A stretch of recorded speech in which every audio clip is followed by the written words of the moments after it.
একটা দুর্দান্ত জিনিস আপনার জন্য নিয়ে এসেছি, দেখতে থাকুন।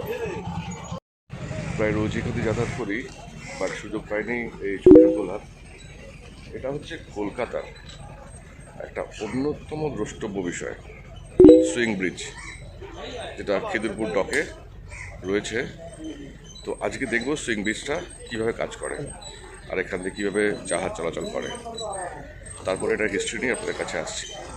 তো যার জন্য আমি যাওয়ার পথেই পেলাম বলে গাড়িটা পার্ক করে আমি জাস্ট ছবি তোলার জন্য চললাম। এ দেখুন, ব্রিজটা কিন্তু আস্তে আস্তে সরতে আরম্ভ করেছে। এটা হরাইজেন্টালি সরে গিয়ে মাঝখানে আড়াআড়ি স্ট্রেট হয়ে দাঁড়িয়ে যাবে এবং এই যে জল দেখা যাচ্ছে, এই জলের মধ্যে দিয়েই কিন্তু জাহাজ পাস করবে।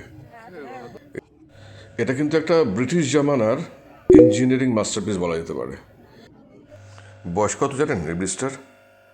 প্রায় 134 বছর সমানভাবে কাজ করে যাচ্ছে আমাদের জন্য। অসাধারণ। প্রচুর লোক ওয়েট করে আছে গেটের কাছে দেখার জন্য। গাড়ির লাইন পড়ে গেছে, বিকজ গেটটা খুললেই আবার এখান দিয়ে আমরা ক্রস করে যাব।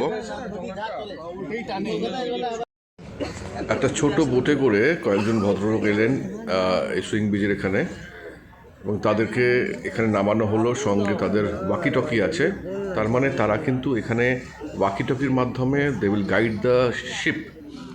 ওই দূরে আমি জাহাজটাকে এগিয়ে আসতে দেখছি, খুব আস্তে আস্তে আসছে। তো জাহাজটা আমাদের কাছে আসার আগে চলুন না এই সুইং ব্রিজের হিস্ট্রি সম্বন্ধে একটু জেনে নেওয়া যাক।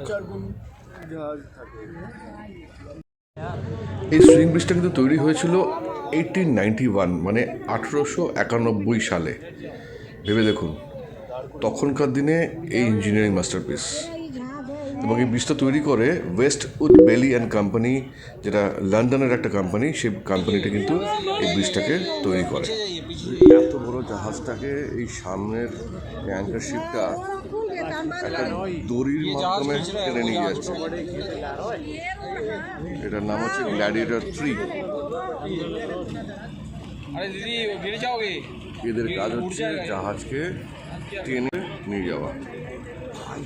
আর এই জাহাজটা যেটা আসছে তার নাম হচ্ছে ফু থ্যাং। সবাই এক্সাইটেড এখানে যারা যারা আছে for this rare view.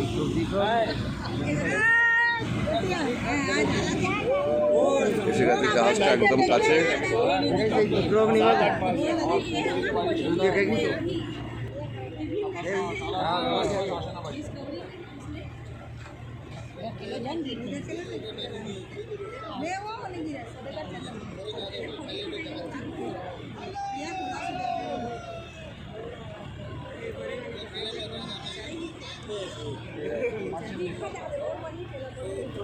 Kolkata মানে শুধু কিন্তু ভিক্টোরিয়া মেমোরিয়াল নয়, হাওড়া ব্রিজ নয়, সেকেন্ড হুগলি ব্রিজ নয়, বা নতুন এডিশন গঙ্গাতলাদি মেট্রো নয়।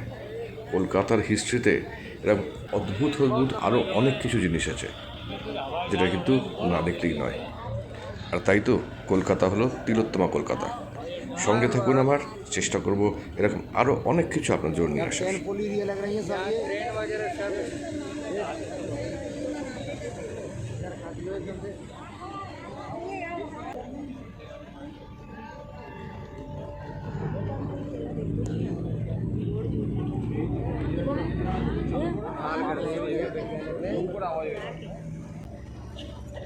আর পেছনেও একটা বোর্ড আছে, যেটা কিন্তু ডিরেকশনটাকে কন্ট্রোল করছে, যাতে বেঁকে না যায়। সামনেরটা ফ্রন্ট ডিরেকশন কন্ট্রোল করছে, আর ব্যাকেরটা হচ্ছে ব্যাক ডিরেকশনটাকে কন্ট্রোল করছে, মুভমেন্টটাকে, যাতে পেছন দিকটা কোনো কারণে বেঁকে না গিয়ে ধাক্কা লেগে যায়। ফুল ফোর্স, দারুণ অভিজ্ঞতা। জাহাজ তো পাস করছেই আমাদের সামনে দিয়ে। তো কেমন লাগছে আমার এই প্রেজেন্টেশনটা, আমার এই ব্লগটা? যদি ভালো লাগে তাহলে চট করে একটু সাবস্ক্রাইব করে দিন না, আর লাইক অবশ্যই করবেন, এবং আপনাদের মতামত অবশ্যই জানাবেন, যেটা আমাকে হেল্প করবে আমার ভবিষ্যতের ব্লগগুলোকে আরও সুন্দর করে আরও নতুনভাবে নিয়ে আসার জন্য। ওই দেখুন পিছনের অ্যাঙ্কার শিপটা থেকে দড়িটা শক্ত করে টানা হচ্ছে যাতে জাহাজটা বেঁকে এদিক ওদিকে ধাক্কা না লাগে এবং ডিরেকশনটা ঠিক থাকে। এটা অসাধারণ দৃশ্য, কিন্তু এটা আমার জানা ছিল না। দড়িটাকে দেখুন শক্ত করে টানছে যাতে এই সাইডে ধাক্কা না লেগে যায় এবং ডিরেকশনটা ঠিক থাকে। দারুণ ব্যাপার, এটা কিন্তু আমার জানা ছিল না।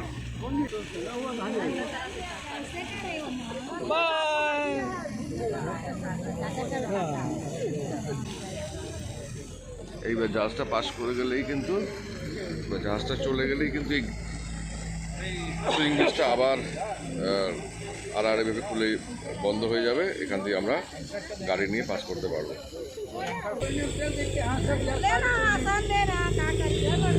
লোক ভিড় করে গেছে এই অদ্ভুত জিনিসটাকে দেখার জন্য।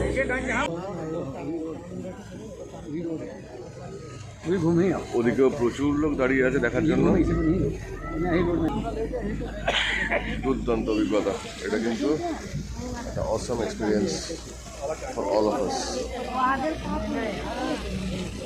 এই দেখুন আবার দড়িটাকে শক্ত করে টানা হচ্ছে পেছনের দিকে যাতে জাহাজের পেছন দিকে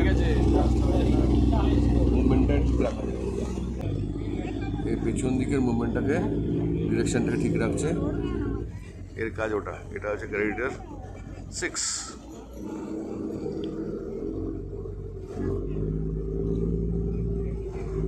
কলকাতা পোর্ট ট্রাস্টের গ্ল্যাডিয়েটর 6।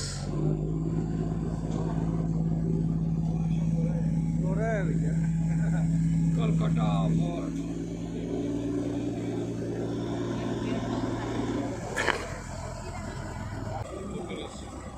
বেরিয়ে গেল জাহাজ সামনে দিয়ে। এইবার এই সুইং ব্রিজটাও কিন্তু খুলে যাবে।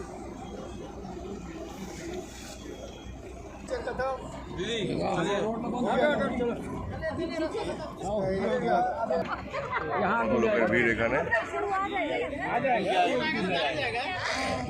देखना ना अभी, देखो देखना ना अभी।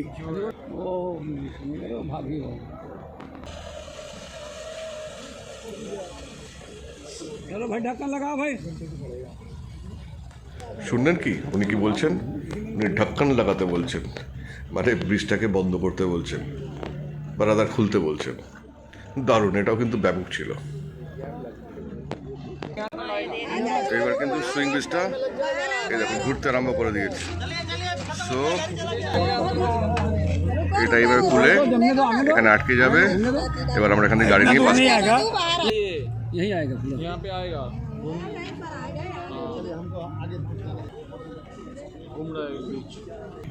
এবার আমাকে দৌড়ে গাড়ির কাছে যেতে হবে। দেখি যতটা ম্যাক্সিমাম পসিবল তোলার চেষ্টা করছি।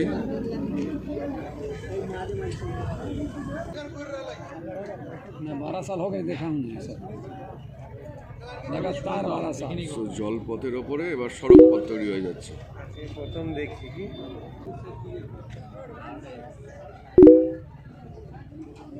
অলমোস্ট লেগে গেল। এবার আমার গাড়ির কাছে দৌড়াতে হবে। এই চলে এসছে।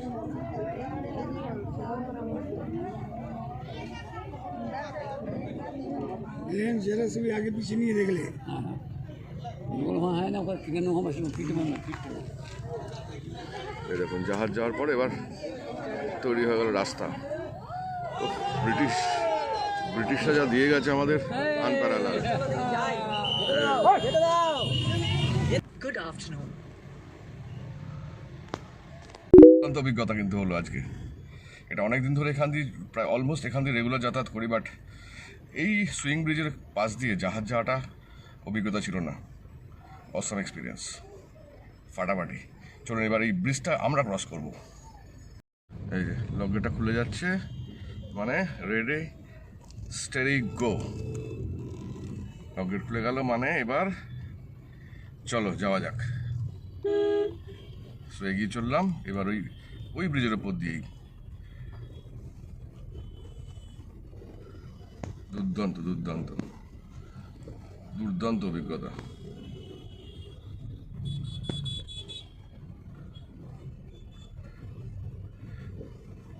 এইগুলোই কিন্তু ব্রিটিশ জামানায় তৈরি। এই যা জিনিস দিয়ে গেছে আমাদেরকে ব্রিটিশরা, এটা কিন্তু unparalleled.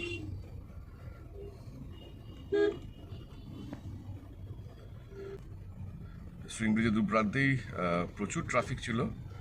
They were waiting for this definitely awesome view এটা দেখার জন্য, এবং অবভিয়াসলি এটা বন্ধ হলেই বা খুললেই রাদার এখান দিয়ে পাস করার জন্য। এটা কিন্তু সামনেই সাউথ ইন্ডিয়ান রেলওয়ের হেডকোয়ার্টার্স। আমি বাদিকে বেঁকে যাব। I will take Hyde road to way back home. তো কেমন লাগলো আজকের এই এপিসোডটা? যদি ভালো লেগে থাকে তাহলে ডেফিনেটলি আমার চ্যানেলটাকে সাবস্ক্রাইব করুন, লাইক করুন, শেয়ার করুন, আর ওয়েট করতে থাকুন এরকম আরও অনেক কিছুর জন্য, যেটা আসতে চলেছে একের পর এক আমার চ্যানেলে blogman king Koushik. Till then, tata.